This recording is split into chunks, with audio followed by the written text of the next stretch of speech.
Você sabe que antes de vir aqui para os Estados Unidos, eu nunca tinha assistido nenhuma série de televisão, zero, nenhuma. Não acompanha... O pessoal falava aí na redação, falava, não tenho tempo, tô fazendo outras coisas e tal.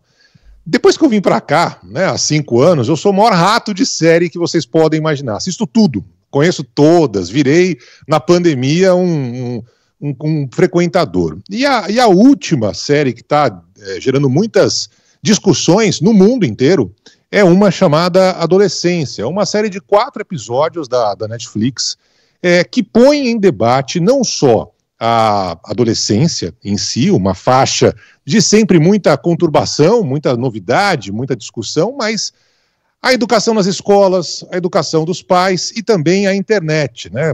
Como que a relação dos jovens com a internet funciona, com códigos ali que são desconhecidos para muitos pais. É uma série perturbadora porque você descobre que não tem a menor ideia do que seu filho, adolescente, pode estar fazendo. Nosso Renato Meirelles está com a gente hoje para falar sobre isso, né? A relação dos adolescentes com a internet, esse mundo que ainda é algo fascinante, claro, né? Você hoje tem seu filho conectado no celular, pode de noite ali, ele pode ter acesso a 1 milhão de coisas, mas essas coisas podem machucar, né, Renato? Bom dia para você. Bom dia, Barão, bom dia, Roberta, bom dia a todos que nos seguem aqui no Station. Em primeiro lugar, um convite para todo pai ou mãe de família que tem um filho aí na adolescência a assistir a série.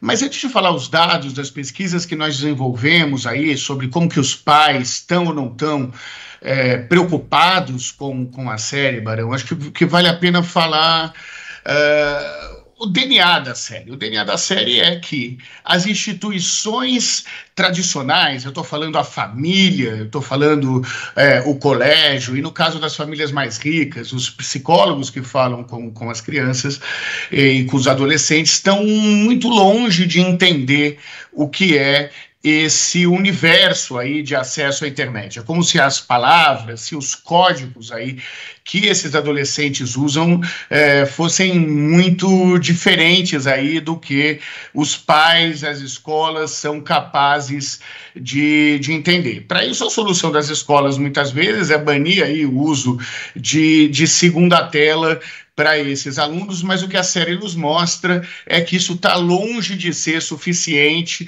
para proteger as nossas crianças aí dos riscos da radicalização da internet. O primeiro dado da nossa pesquisa, né, é que 90% dos brasileiros concordam, aí, dos pais concordam que eles se preocupam muito com a possibilidade de vazamento de dados na internet, e que hoje, na prática, né, acham que 9 em cada 10 pais também acham que os filhos estão pouco protegidos aí com relação às redes sociais. Olha que dado interessante agora, 83% dos pais se preocupam muito aí com o que o filho está acessando na escola. Mas imagine o seguinte, Roberto, a grande maioria dos adolescentes que estão na rede social tem 2 redes sociais.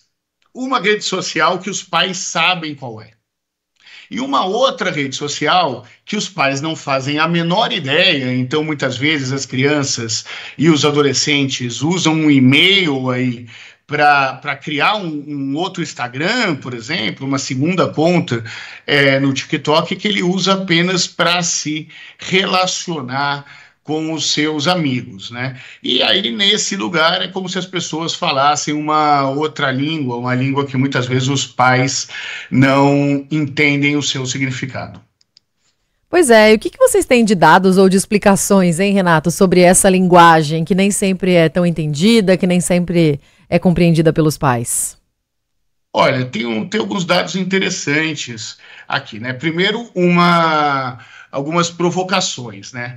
Os emojis, né, que são aqueles desenhinhos que vêm no meio da conversa, tem coisas muito próprias, né? Muito interessantes. Então, vou usar, por exemplo, um coraçãozinho roxo, né? O que significa o coraçãozinho roxo para os adolescentes, né?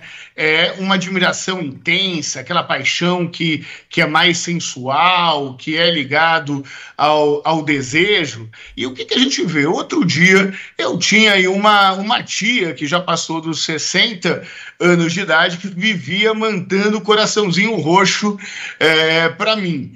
Se ela tivesse mandado para um adolescente, muitas vezes ela ia estar dizendo que tem um interesse sensual aí para esse adolescente. Assim que esse adolescente ia entender uma mensagem simplesmente de um coração, de um amor, utilizando a cor que é muito cara ao interesse aí sobre o feminismo, por exemplo.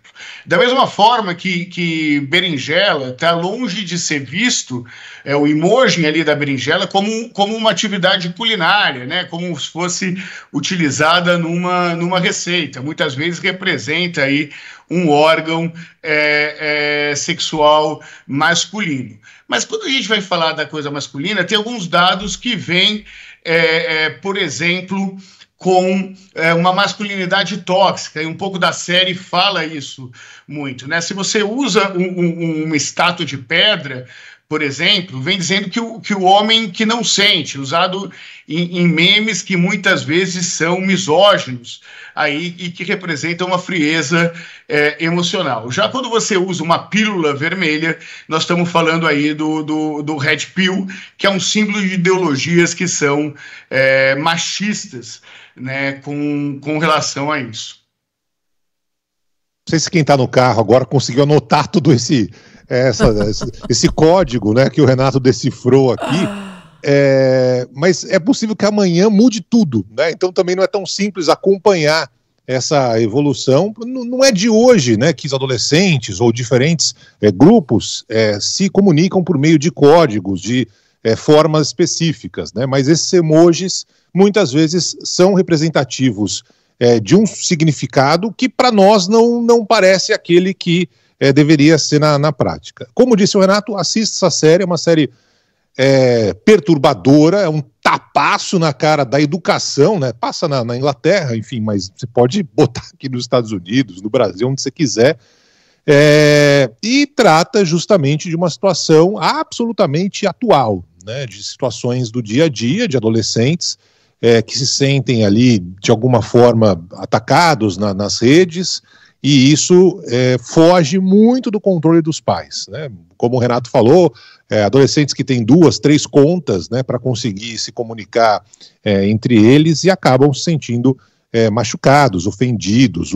A série é muito boa. E para além da discussão em si, né, você tem a forma de filmagem dela é maravilhosa, né? O pessoal ficou ali durante muito tempo ensaiando, porque é um plano único. Plano sequência, né? É um plano sequência, é isso, Robertinha, plano sequência, que é espetacular. Mas enfim, Roberta, a minha sugestão para você não deixa a Clarinha ficar mais velha, deixa ela criança, não deixa ela chegar na adolescência não, porque o bicho pega e é complicado. Renato, sempre bom tê-lo aqui, falando sobre um tema que está em discussão no mundo inteiro. Todos os jornais, revistas aqui nos Estados Unidos estão discutindo essa série, muito bem feita, muito atual, e é um assunto que todos os educadores deveriam ter, pais, evidentemente, né? E até os próprios adolescentes, viu? Entendendo que a vida é muito maior do que um emoji, mas eu sei que isso acaba tocando as pessoas de diferentes formas. Renato, grande abraço para você, obrigado pelo código da Vinci aí explicando detalhes dos emojis. Valeu, Renato. Valeu, Barão, valeu, Roberto. E vamos lembrar aí, 52% apenas dos pais se sentem preparados aí para proteger o seu filho desses males da internet. A internet é um ambiente sem nenhum tipo de moderação e que muitas vezes coloca as nossas crianças aí sobre riscos, não apenas de serem exploradas, mas também de propagarem aí um conteúdo de ódio. Vale a pena assistir a série, é sempre um prazer estar aqui na Band News no Station. Até mais. Ô Renato, os ouvintes adoraram, viu? Muitas mensagens aqui. A Kátia falou que ligou até o gravador para saber aí dos emojis. A nossa ouvinte Patrícia falou, ai meu Deus, tô com medo de usar os emojis agora. E a Fabrice, tô chocada com o coração roxo, não sabia e não sabia mesmo. A Fabiane também Gente, tô passada com o coração roxo. Valeu, Rê. Um beijo pra você. Um beijo enorme. Até mais. 11h44.